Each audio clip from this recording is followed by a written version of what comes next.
those trees down, and they found out that they were still alive. And now they're a wonderful, they're at Ground Zero in New York City, and people come there and leave prayers and things like that. So the resilience of nature. The other was, remember, we talked about it last week, the power of youth. And Jane said, anytime I start to get, my batteries start to drain, my hope battery starts to drain, I go work with young kids. And she's founded something called Roots and Shoots, which we talked about last week. I mean, which this powerful sense, this powerful sense of hope and faith can come back when we can see so much of what the dreams and hopes of the younger generation. Her fourth reason, and she says this is a solid reason, is that what she calls that indomitable human spirit. And that story about Muhammad and his assistant in the broom closet in Mecca, I think captures what Jane is talking about, captures what Jane is talking about. In the book, so it was based on interviews which Doug did. So Doug asks her, well, Jane, how do you define spirit? And Jane said, I can only tell you what it means to me. It's my energy force, an inner strength that comes from my sense that I am connected to the great spiritual power that I feel so strongly, especially when I'm in nature. And Doug asks her, great spiritual power. Well, did you feel it especially when you were in Gombe? Remember, Gombe is where, in Central Africa, where she did her exploration of chimpanzees. And Jane nodded and said, oh, yes, absolutely. And, I feel it very strongly when I'm in Gombe. We humans, with our passion for defining things, have named that spark in ourselves as our soul or spirit or psyche. But as I sat there in Gombe, embraced by all the wonder of the forest, it seemed that spark animated from the butterflies that fluttered past, the giant trees with their garlands and vines. And Jane says, Doug said, well, what do you mean by indomitable? I mean, what do you mean about that? Jane said, it's a quality in us that makes us tackle what seems impossible and never give up. Despite the odds, despite the scorn or mocking of others, despite possible failure, the grit, says Jane, and determination to overcome personal problems, physical disabilities, abuse, discrimination, the inner strength and courage to pursue a goal at any cost to self, in the fight for justice, for freedom, even when it means paying the ultimate price and giving up one's life. Well, says Doug, do you have some favorite examples? Yes, said Jane. Off the tip of my tongue, said Jane, Martin Luther King Jr., Nelson Mandela, one of her big heroes, Albert Schweitzer, and Mahatma Gandhi. Also another one, which I don't think we Americans have heard enough about, is a man by the name of Ken Saro-Wiwa, who's a Nigerian who has really fought for fighting environmental degradation in Nigeria and corruption in Nigeria. And Jane said, of course, Doug, I was a young girl growing up in England, in the Great Depression and World War II. So one of my heroes, Winston Churchill, who inspired Britain to fight Nazi Germany, even when almost every European country had been defeated. And then Jane said, of course, Jesus. And Doug said, it sort of reminds me of, because Doug had worked very closely with Archbishop Desmond Tutu. He said, one time Desmond Tutu once explained to me that suffering can either embitter us or ennoble us. It can either embitter us or ennoble us. And it tends to ennoble us if we are able to make meaning out of our suffering and to use it for the benefit of others. So ties into, that great psychologist Viktor Frankl, in his book, Man's Search for Meaning, and what he discovered when he was going through, he was a Jewish psychiatrist in Nazi Germany. And obviously you're a Jew in Nazi Germany, he wound up in Auschwitz. And from that came his sense of meaning and hope in helping others. And very much survived. And Jane said, again, getting back to my childhood, it was Churchill's indomitable spirit and his belief, says Jane, that the British, in the British people, that inspired them and called out their courage and their determination not to be beaten by Hitler. I think the whole experience growing up, said Jane, during the war helped to shape who I am. Even though I was only a kid at the time, it seemed everything was bleak and hopeless after all.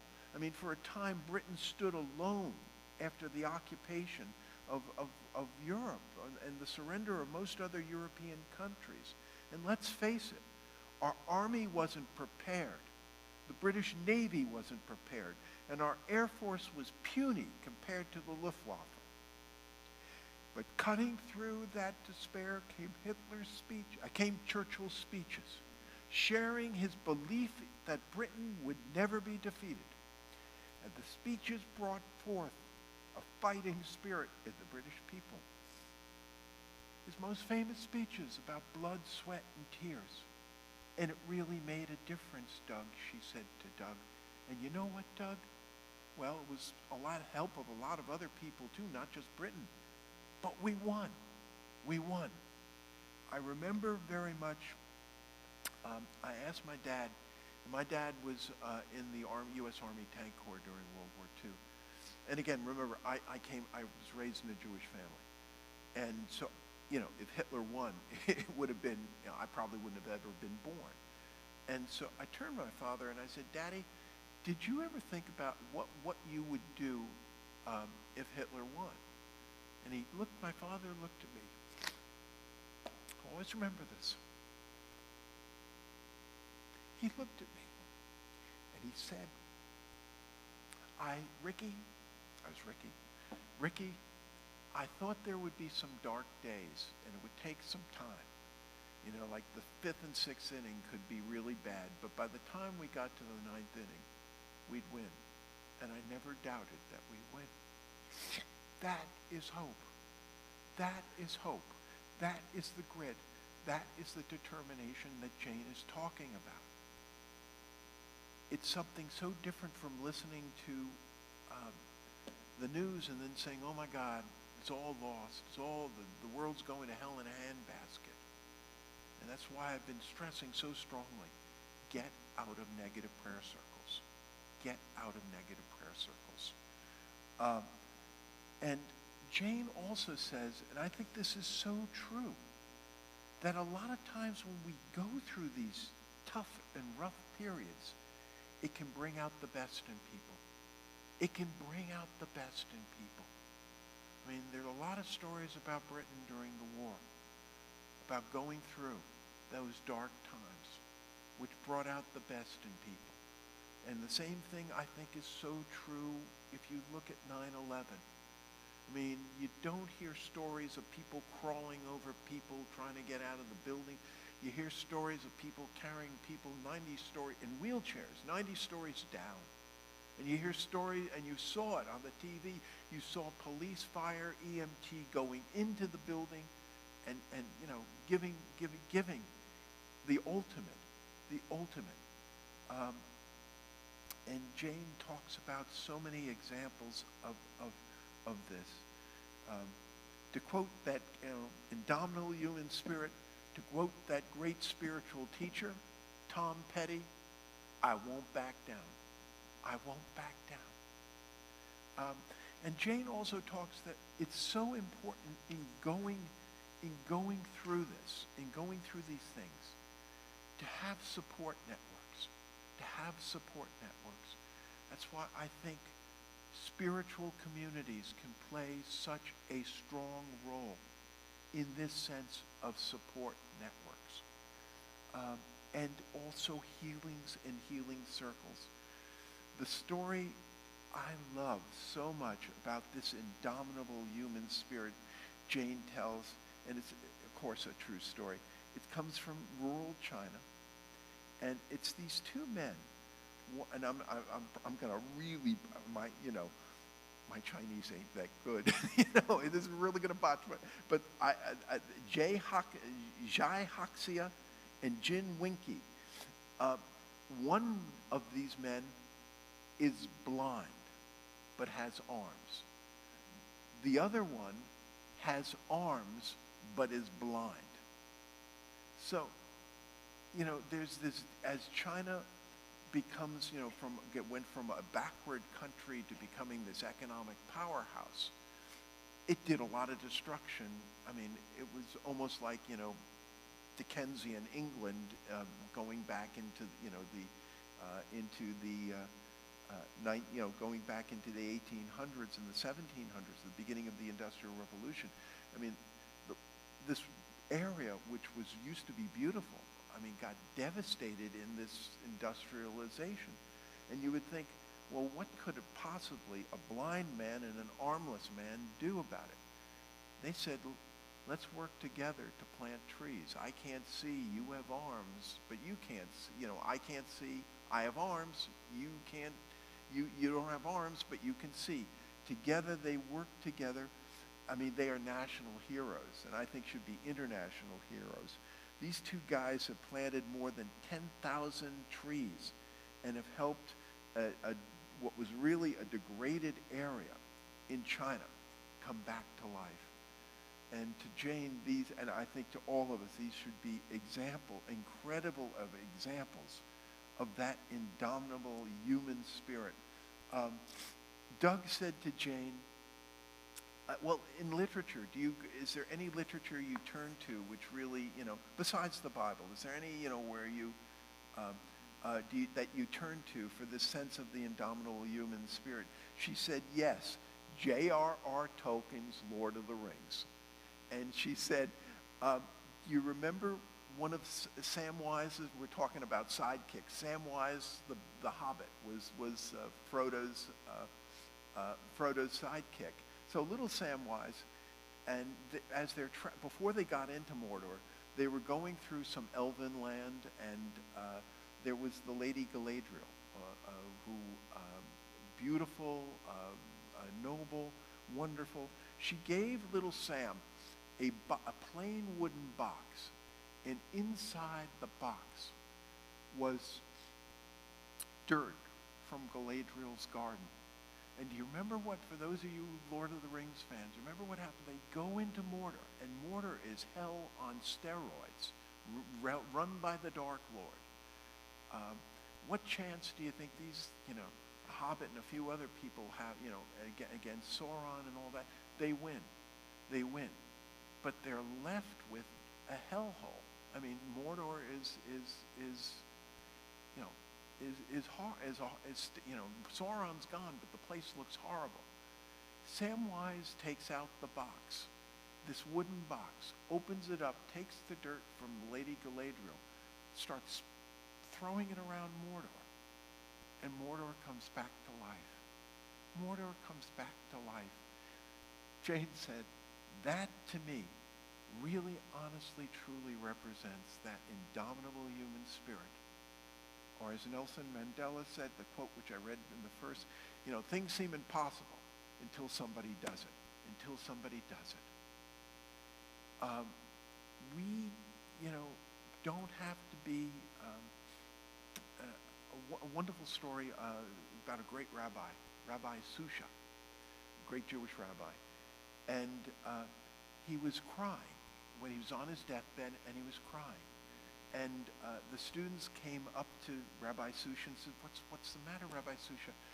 He said, I realize that when I die, God is not going to say to me, why weren't you like Moses? Why weren't you like the prophet Elijah? God is going to say to me, why weren't you more like Rabbi Susha? Why weren't you more like Rabbi Susha? We don't have to be Jane Goodalls. We don't have to be Mahatma Gandhis. We just have to be that spark inside ourselves who we are. That and let that indomitable human spirit flow inside of us. Flow inside of us. May seem small.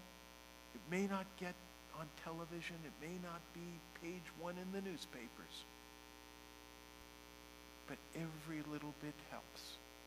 Every little grain inside of that box. Put more to our back. We can be one of those grains. We can be one of those grains. And like Tom Petty, say, I won't back down. Next week, and we'll be concluding this series on Jane Goodall, because Jane says it's important to be messengers of hope. Yes, it's important to have this sense, but if we're really going to do something, if we're really going to bring, as it were, Mordor back to life, we have to start being messengers of hope in our small way. So next week, we'll be looking at becoming messengers of hope. Thank you, and God bless.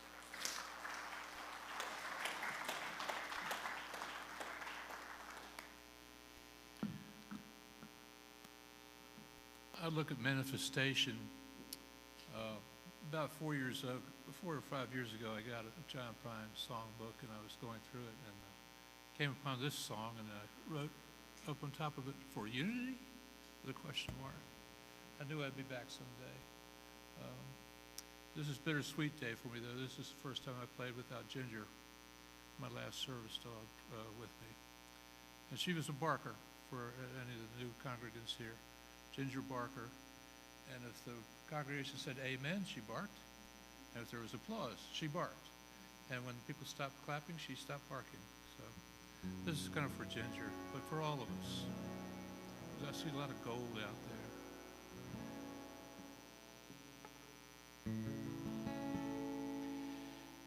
Is there ever enough space between us to keep us both honest and true? Why is it so hard just to sit in the yard and stare at the sky so blue? I've got a new way of walking and a new way of talking, honey, when I'm around you. But it gives me the blues when I've got some good news and you're not there to bring it to. Life is a blessing, it's a delicatessen of all the little favors you do. All wrapped up together, no matter the weather, baby, you always come through.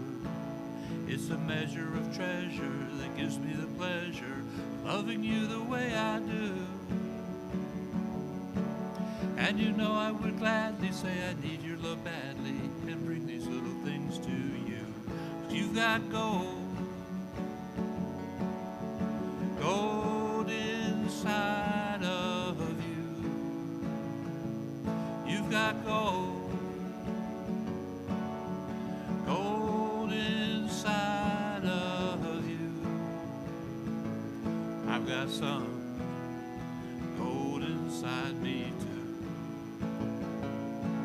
Well, I'm thinking I'm knowing that I gotta be going. You know I hate to say so long. It gives me an ocean of mixed up emotion. I'll have to work it out in a song. Well, I'm leaving a lot for the little I got, but you know a lot of little will do. And if you give me your love, I'll let it shine up above and light my way back home to you. 'Cause you've got gold.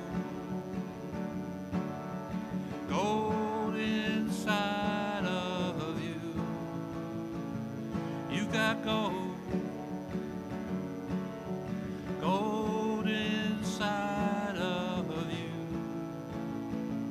I've got some gold inside me too. You've got wheels turning inside of you. You've got wheels turning inside of you. Well, I've got wheels turning inside me too. Yes, I've got wheels turning inside me too.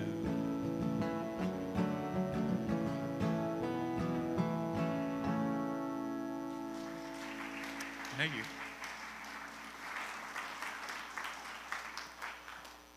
Thank you, Ben. Been Thank you. really moved by both songs.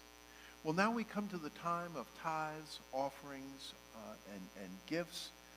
As Jim Rosemurgy, that great Unity minister, said, even mystics have to pay bills, and we are so thankful for all the contributions. I want to thank our online viewers because you can check the description box for ways to donate. Remember to like and subscribe and to turn on notifications. Please come on forward. I know many of you give online or whatever, but your positive vibrations are really more than welcome, and please take an affirmation.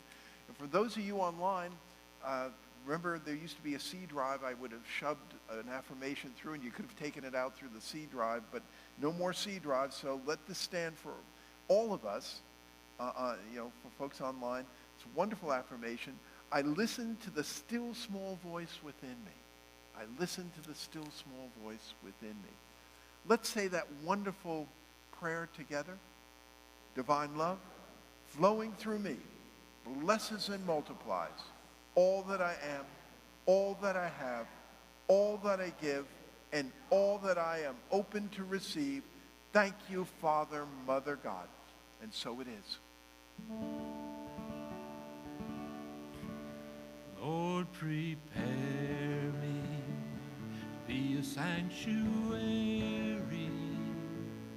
pure and holy, tried and true. With thanksgiving, I'll be a living sanctuary for you. Show me the sun and the moon and the stars and the river that flows to the sea. Show me raindrops, snow on mountain tops, love that never stops, and I'll show you God. A glance in the room and a word in the dark, and a child that cries in the night. People call to me, people cry for me, they need the love in me to show them God.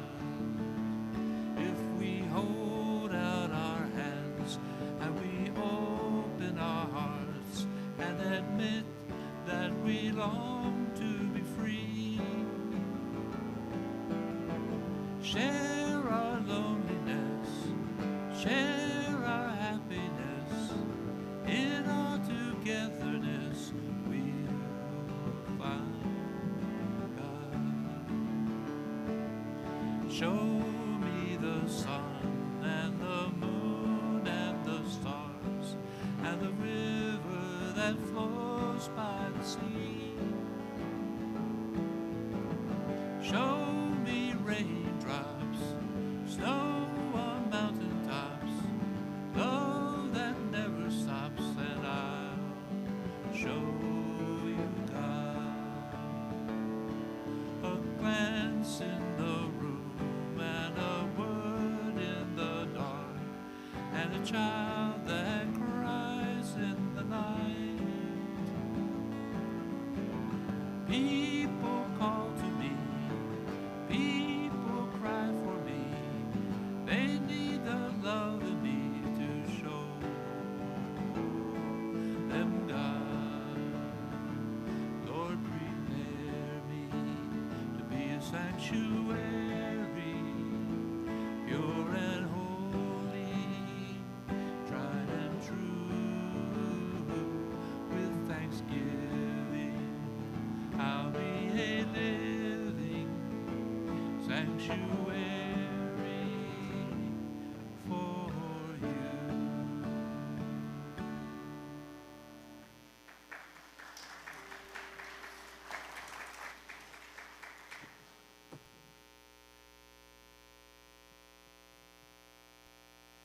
Thank you, Ben. So good to have you back. We are indeed blessed. So join me as we affirm our abundance. Together, unity of Roanoke Valley is abundantly blessed. Creative people are drawn to us. Divine ideas flow through us. Financial resources bless us. And we accomplish mighty works together. We have lots and lots of announcements today. First of all, I'd like to invite Donna Haley to come up.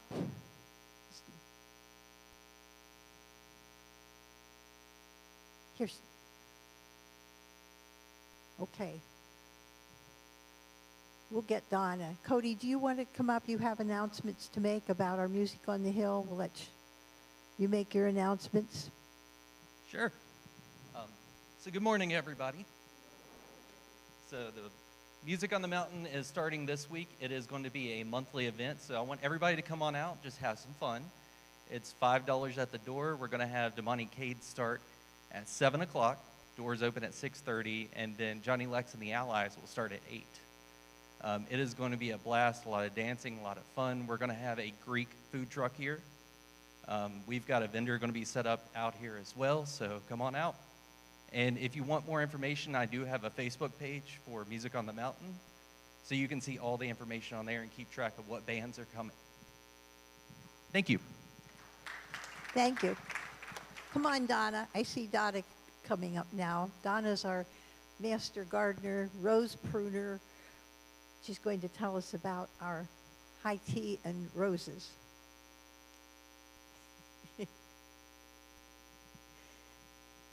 Okay, so today after service, we'll do a little bit of fellowship, and then we're going to have a presentation about roses and a little bit more information about what we do out here in the patio courtyard. And there are some cookies in the fellowship hall that have elements from the rose garden in them, some lavender lemon cookies and some orange rose petal cookies for you to sample as well. So hopefully we'll see you around 12:30 in the fellowship hall. Thank you. Thank you, Donna. Spirit Circles. Spirit Circles will begin the week of September 25th. These small groups will meet in people's homes, here at Unity, libraries, online. We will be looking at the book Unity and World Religions. There is also a second book on world religions, and if you have signed up, you can sign up in Fellowship Hall. If you have already signed up for Spirit Circle, we do have the books available in the bookstore. There is a 20% discount for those folks who have signed up for Spirit Circle. So bookstore is down the hall, and you could see us after the service if you would like to get a book. Neighbor Helping Neighbor Rescue Mission Team has new volunteer opportunities for August 20th and August 27th. So sign up in Fellowship Hall. Unity's World Day of Prayer is September 7th. You can join us here at 7 p.m. for a prayer vigil service in the sanctuary, and then we will be joining Unity Village live at 8 p.m. for the opening ceremony. And Martha from the spiritual care team has a special announcement also. Good morning, everyone. Well, it's almost time again for the spiritual care team to have its annual training. If you would like to learn about being a prayer chaplain, we'll have an overview on September 18th. This meeting is required for anyone wanting to attend training. We'll meet in the prayer chapel at 12:30. New brochures will be available next Sunday with the dates and times of training. You may also speak to Margie Ratliff or me for more information. We'll be in the foyer after the service today. Praying with others and for others is a privilege and a true blessing. So if you're ready to deepen your own spiritual experience and prayer life, while serving on this most meaningful way. Come on September 18th and find out more. Thank you. Thank you, Martha. And our Board of Directors liaison this week is Pat Eby. Is Pat? Oh, there she is, in the back. Okay. See Pat if you have any questions or feedback messages for our board. And now it's time for our youth to join us. If you brought a child with you, we invite you to come up and meet them up front here.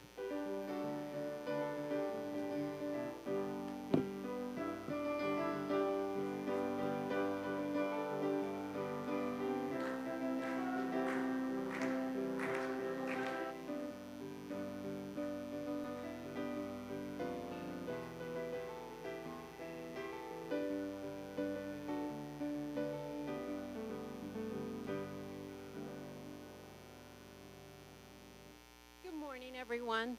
We are winding down our summer of exploration, and today we had the fun thing of working with clay. We had creatures made of bird in a tree. We had ducks. She loves ducks. We had frogs. We had such a great time, and so we felt like today was the day for creativity. Okay, I think they forgot what they were. I'm not sure that's what we said. We were going to. Creativity. Okay. But Miss Nikki led us in our activity, and we had a great time, and she's got a few announcements today.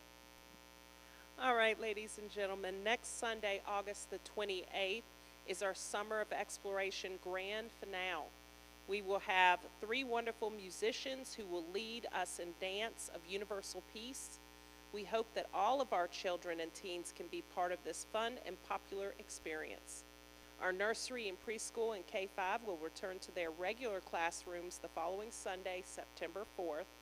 And we are very pleased to announce that our teen group will begin meeting every Sunday starting September 11th, the Sunday after Labor Day.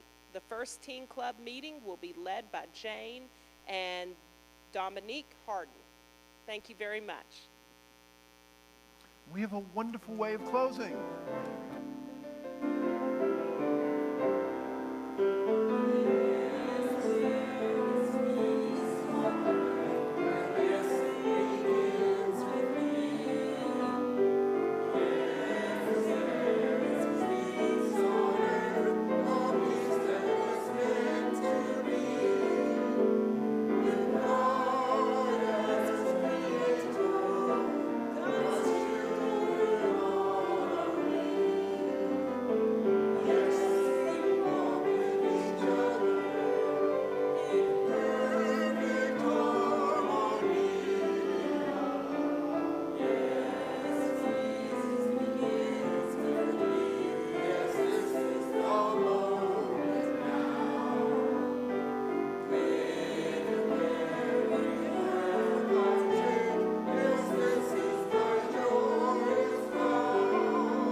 The light of God surrounds us. The love of God enfolds us. The power of God protects us. And the presence of God watches over us. Wherever we are, God is. And because God is, all is well. And Spirit says, listen to Tom Petty sometimes. Don't back down. And all the people said, Amen.